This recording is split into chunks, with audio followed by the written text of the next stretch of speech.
Hello students, welcome to वायु learning. आज की क्लास में हम पढ़ने जा रहे हैं कॉम्पिटेंट होस्ट।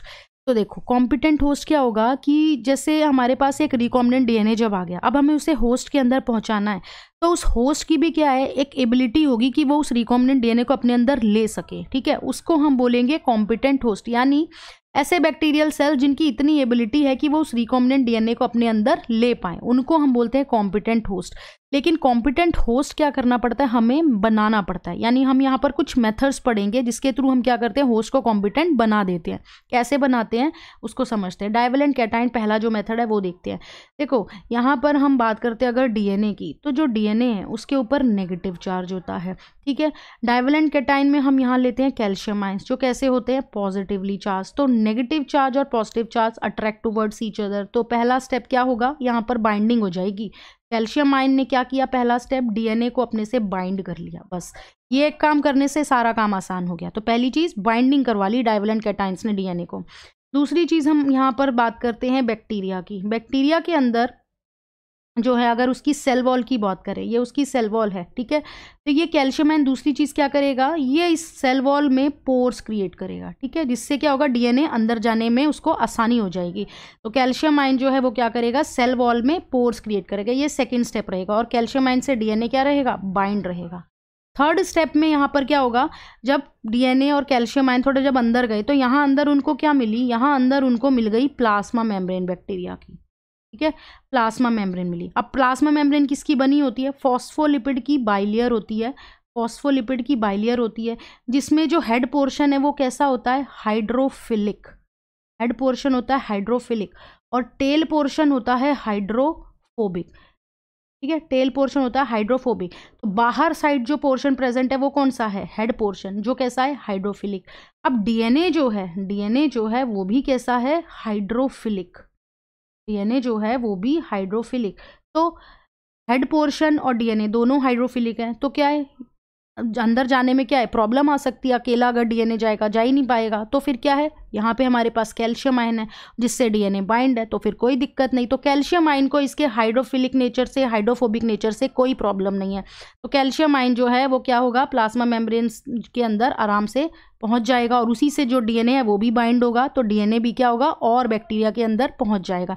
यानी हम यहाँ पर क्या बोलेंगे, डाइवेलेंट कैटायन क्या कर रहा है, पहला स्टेप कैल्शियम आयंस जो है, यानी जो डाइवेलेंट कैटायन है वो डीएनए को अपने से बाइंड करवा रहा है। दूसरा स्टेप यहाँ पर जो डाइवेलेंट कैटायन है वो क्या कर रहा है, बैक्टीरिया की जो सेल वॉल है उसमें पोर्स क्रिएट कर रहा है, जिससे जो डीएनए अंदर जा पाएगा। ठीक है, अब और डीएनए को अंदर जाना है, तो फिर क्या होगा, तीसरा स्टेप में जब कैल्शियम आयन प्लाज्मा मेम्ब्रेन के पास पहुंचेगा, तो क्या देखेगा कि प्लाज्मा मेम्ब्रेन से उसको कोई दिक्कत नहीं है, उसके नेचर से हाइड्रोफिलिक और हाइड्रोफोबिक नेचर से, लेकिन डीएनए का नेचर जरूर हाइड्रोफिलिक है। अगर अकेला जाएगा डीएनए तो प्रॉब्लम हो सकती है, वो जा ही नहीं पाएगा। ठीक है, इसी वजह से कैल्शियम आयन क्या कर रहा है, थर्ड स्टेप में कैल्शियम आयन प्लाज्मा मेम्ब्रेन की परमेबिलिटी जो है वो बढ़ा रहा है, जिससे डीएनए बैक्टीरिया के अंदर और जा पाए। ठीक है, तो ये तीन स्टेप जो है ये डाइवेलेंट कैटायंस करते हैं। अब यहाँ पर क्या लिखा है, यहाँ पर लिखा है a specific concentration of divalent cation जो है वो हम लेंगे। जैसे हम कौन सा डाइवेलेंट कैटायन ले रहे हैं, कैल्शियम आयन ले रहे हैं। ये क्या करता है, एफिशिएंसी बढ़ा रहा है डीएनए के अंदर, डीएनए की बैक्टीरिया के अंदर जाने की। कैसे बढ़ा रहा है, ये तीन स्टेप्स हमने देख लिए, बाइंडिंग करवा के, जो बैक्टीरिया की सेल वॉल है उसमें पोर्स क्रिएट करके, और प्लाज्मा मेम्ब्रेन की परमेबिलिटी बढ़ाकर। ठीक है, ये हो गया पहला। अब जो दूसरा हम देख रहे हैं वो है हीट शॉक मेथड। नेक्स्ट जो मेथड हम देखेंगे वो है heat shock method. Heat shock में हम क्या करते हैं, यहाँ पर हम क्या करते हैं, जो रिकॉम्बिनेंट डीएनए होता है उसको हम क्या करते हैं, आइस पे रख देते हैं। ठीक है, आइस पे उसको रखते हैं, फिर उसके बाद हम उसको क्या करते हैं, वाटर बॉथ पे 40 डिग्री सेल्सियस पे रख देते हैं। पहले ठंडे में रखा, फिर वाटर बॉथ पे 40 डिग्री सेल्सियस पे, 42 डिग्री सेल्सियस पे उसको हीट शॉक दे दिया, फिर उसके बाद फिर से हमने उसको आइस पे रख दिया। इससे क्या होगा, जो बैक्टीरिया है वो आसानी से रिकॉम्बिनेंट डीएनए को अपने अंदर ले लेगा। तो हीट शॉक में हम ये करते हैं। देखो, जो और मेथड्स हम यूज़ करते हैं उनमें कौन कौन सा आता है, पहले हम बात करेंगे यहाँ पर किसकी, माइक्रो इंजेक्शन मेथड की। इस मेथड में हम क्या करते हैं, रिकॉम्बिनेंट डीएनए को डायरेक्टली इंजेक्ट कर देते हैं, किसमें, एनिमल सेल के न्यूक्लियस के अंदर। जैसे ये हमारे पास क्या है, एक एनिमल सेल है और ये उसका न्यूक्लियस है। अब हम पहले क्या करेंगे, इस सेल को क्या करेंगे, स्टेबल। कैसे स्टेबल करेंगे, यहाँ पर दो होल्डिंग पाइपेट्स लगा देंगे। मान लेते हैं ये एक पाइपेट है और ये एक पाइपेट है। ये क्या कर रही है, इस एनिमल सेल को होल्ड कर रही है। ठीक है, स्टेबल कर रही है। फिर उसके बाद हम एक क्या करते हैं, सिरिंज ले लेते हैं। ठीक है, यानी यहाँ पर हम इंजेक्शन नीडल लेते हैं जिसके अंदर हमारा क्या है, डीएनए है, इसके अंदर हमारा डीएनए है, और ये फिर डायरेक्टली ये सिरिंज की हेल्प से डीएनए जो है वो न्यूक्लियस के अंदर चला जाता है। तो इस तरह से इस माइक्रो इंजेक्शन मेथड के थ्रू जो है वो हम डीएनए जो है वो अंदर डाल देते हैं। नेक्स्ट मेथड है वो है बायोलिस्टिक और जीन गन मेथड। देखो ये किस में यूज़ करते हैं हम, प्लांट्स के केस में, सुटेबल फॉर प्लांट्स। इसमें हम करते क्या है, cells are bombarded with high velocity micro particles of gold और टंगस्टन कोटेड विद डीएनए। यानी जो हमारा डीएनए है उसमें हम क्या करेंगे, मेटल की, हैवी मेटल की कोटिंग कर देंगे, यानी गोल्ड और टंगस्टन की कोटिंग कर देंगे।